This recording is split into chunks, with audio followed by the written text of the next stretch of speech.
Hey guys, what's going on? Bruce here. Welcome back to the channel, and today we're going to be talking about the virtually unlimited potential of Hytale modding. Now, I haven't made a video on a blog post recently just because the previous blog post wasn't really that long, and I thought it wouldn't really make a big enough video for me to actually put up on my channel. But now that we have a second one, we can actually combine these two into one video, and we can kind of cover both of them pretty in depth. But basically, this is the blog post from a week ago and the blog post from yesterday.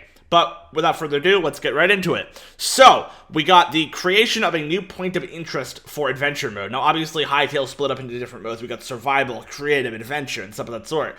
A point of interest is basically a pre-generated structure. Now, we've already talked about prefabs and stuff of that sort, and they're basically talking about how they basically went about creating a point of interest. And it's very interesting. So, here's a early version. So, this is like what they originally started with, right?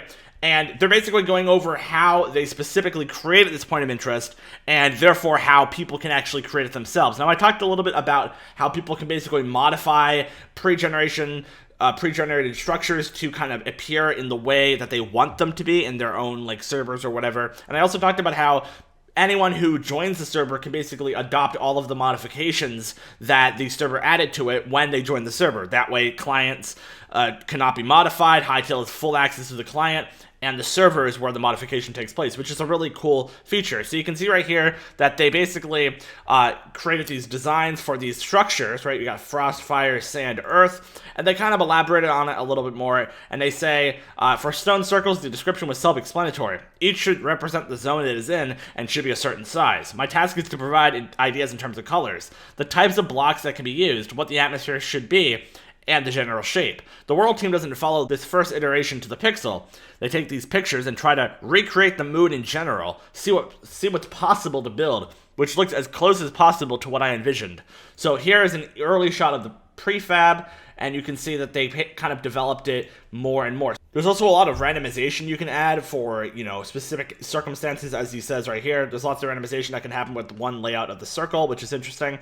And here's the end result of the prefab. So this is basically how the Hytale team created their prefabs, and they have thousands of these. So this basically shows how, varied the Hytale modding system actually is. Because look at this, you can create a rune settlement, a twerk watchtower. It's actually drooling, check that out. So this guy just stays up there, and obviously you have custom behaviors, which is what we're going to get to in 1 second.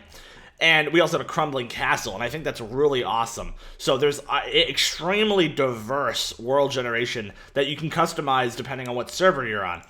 There's also this blog post, which was released a day ago, which is an introduction to building NPC behaviors. So this is basically about how you can basically script NPCs to behave in certain ways. Now, we've already talked about how you can basically take NPCs and make it so they have certain appendages or whatever and look different ways, but we have not really gone in depth about the scripting yet. And this is just the introduction. I'm sure there's a lot more things that you can do here. But you can see right here, there's a model maker, and in this model maker, you can customize the animation and everything. But this is basically how the scripting, though, is different than the model maker. The scripting is actually how you get the entities to behave in a certain pattern, in a certain way, depending on specific triggers in the world. Like, for example, right here, they basically made it so this twerk will essentially play an animation, which is alerted. Now, whatever that animation is, you can set it to whatever you want. Whenever it looks at a player, or sees a player within 30 whatever blocks or whatever it uses to measure. So you can see right here that it says, in this example, you can see a snippet of the script that causes twerks to spring into action when they see the player. The script handles several elements of this interaction. It triggers an alerted animation, which helps the player understand that they've been spotted. It also initiates a beacon response that causes other twerks within a certain radius to be alerted to the player's presence too.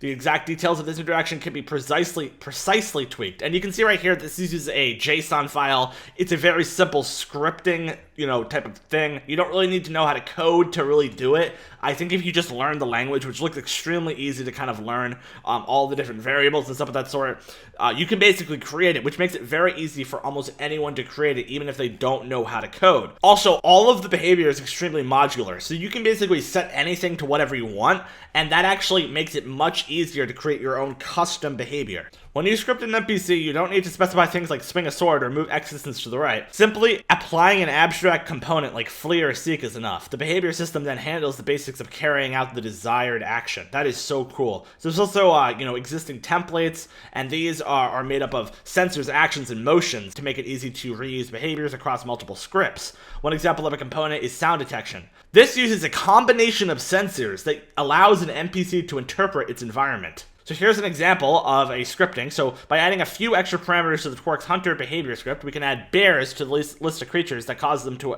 enter an alert state.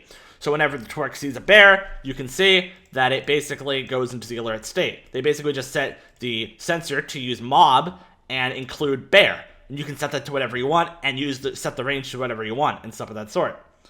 Here's another example. Check this out. We got a chicken wing that the Twerk is actually going to run at, and it's going to pick up, and it's actually going to eat it. That is so cool. Check that out. So the Twerk is literally designed right here to go pick up chicken wings that are on the ground. That is awesome. And how the player chooses to take advantage of this information is completely up to them. Basically means that you can customize this as much as you want. Check this out as well here. We got a Twerk who is basically sleeping, and it starts raining, and he has to run to shelter. So, it detects that it's raining, he gets up, and then he runs to shelter. That is so cool. So it sets his state from asleep to awake. And then he gets up. Here are some more NPC behaviors that they can do. So we have Quebecs that bathe in the sun to get energy, and we also have goblins which throw bombs.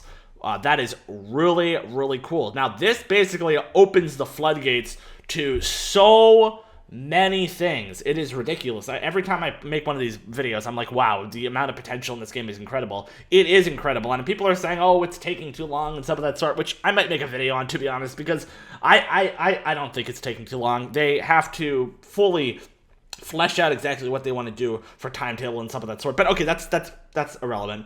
So this is a good introduction to Hytale's modding, and I'll see you guys later. Peace out.